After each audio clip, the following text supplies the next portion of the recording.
Good morning. So I just wanted to share with you what happened to me this morning. I've been praying a lot recently about Tu B'Shavat and what it could mean, because there's two different camps going on here. Some of us are looking at the mathematics of it all. Thank you, Dan. And we're seeing a very interesting ending point, beginning point with the 70th week of Daniel and all that. And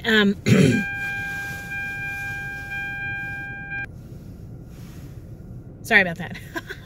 Anyway, and then there are a bunch of us in the Watchman community who are not seeing Tu B'Shavat so much as a possible rapture date, although some are. Some of us are seeing it more as a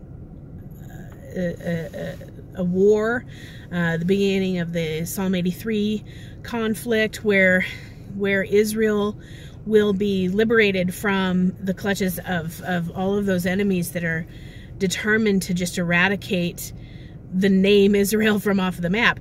And we know that the motivations for the Psalm 83, Jeremiah 49 conflict are different from the motivations for the Magog conflict.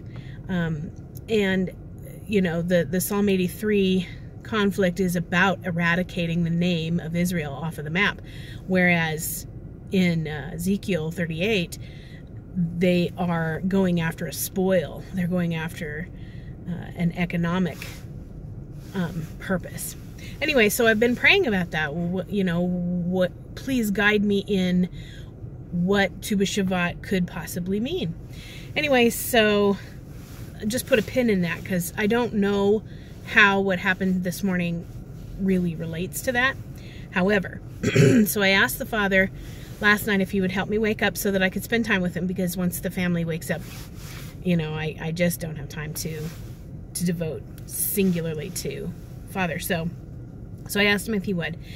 And you know that time in the morning where you're asleep, but you're just starting to be conscious of stuff?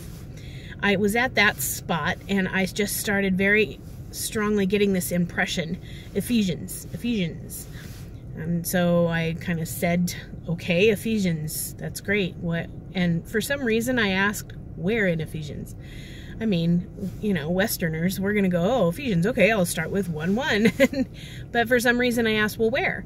And then I got this impression of 5. And then there was this like mental volleyball game going on. No, start at the beginning. No, wait, did he say 3? What's going on there? What? Anyway, so I'm like, okay. So I got up and I grabbed my Bible and my phone, because I used the flashlight.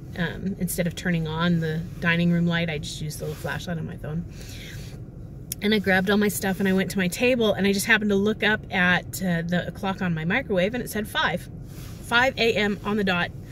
And I thought way more time had transpired. But so 5 it is. Okay, so I started reading chapter 5, and a lot of you, you know, you're familiar with that, especially married people.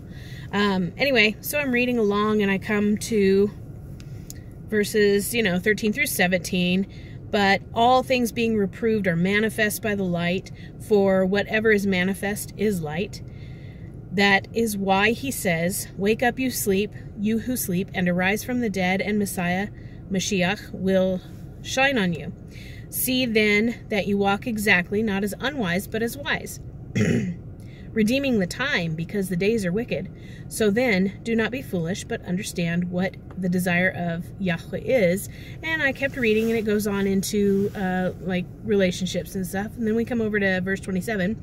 In order to present it to himself a splendid assembly, not having spot or wrinkle or any of that sort, but that it might be Kodesh and blameless. And this is what really stood out. Verses 30 through 32. Because we are members of his body, of his flesh, and of his bones. For this cause a man shall leave his father and mother and be joined to his wife, and the two shall become one flesh. This is a great secret, or this secret is great. but I speak concerning Mashiach and the assembly. And here's the weird thing is I'm just reading along like I'm reading a devotional, no big deal. And then my eyes just kept going back to 30 to 32 and just reading it. I must have read it 5 times. And it kind of sunk into me. Oh, this secret is great. The Father's not necessarily speaking about marriage relationships. He's speaking about the mystery of the head and the body.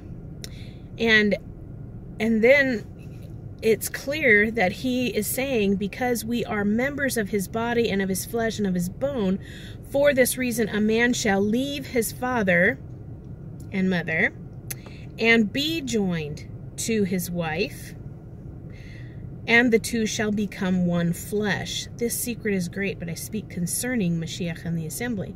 He's talking about he's coming to get his bride, and we are going to be his body. And I saw that, and the minute I saw that, get this, I got the worst cramp ever. And it was, the timing was too obvious. So I started rebuking that and started just resisting. And then I kept going back and reading these passages, and then I saw the resurrection. Wake up, you who sleep, and arise from the dead, and Mashiach shall shine on you. And that was like, what? What am I seeing here? And then I was overcome with this like huge just wave of fatigue, and like I almost fell asleep right there sitting in the chair. And so then I started praying, resist the devil and he will flee from you. And the more that I have been percolating on this, the more I see the resurrection of the dead, and then I see fellowship. You keep reading, like in verses 19 through 20, it's talking about fellowship with one another in the assembly. And then over in 27, it's talking about that he might present himself a splendid assembly with no spot or wrinkle of any sort, kodesh and blameless. And this is talking about sanctification and purification and preparing the body. And then you end with 30 to 32 where he's talking about rapture. And I was just contemplating, and here's what I'm going to leave with you. Do you think that there is going to be any kind of time between the resurrection of the dead and the rapture? Words to ponder. Anyway, what this has to do with Tu B'Shavat, I have no idea. But I got a sense of redeeming the time. Obviously, it says that in verse, 16? Redeem the time because the days are wicked. And just this whole sense that steps are coming into clearer view. So I'm going to leave that with you because this is getting way long. Good morning. The Father bless you, speak to you, reveal himself to you. Keep going, saints. We might have to crawl to the finish line, but we're going to get there. Love you. Bye.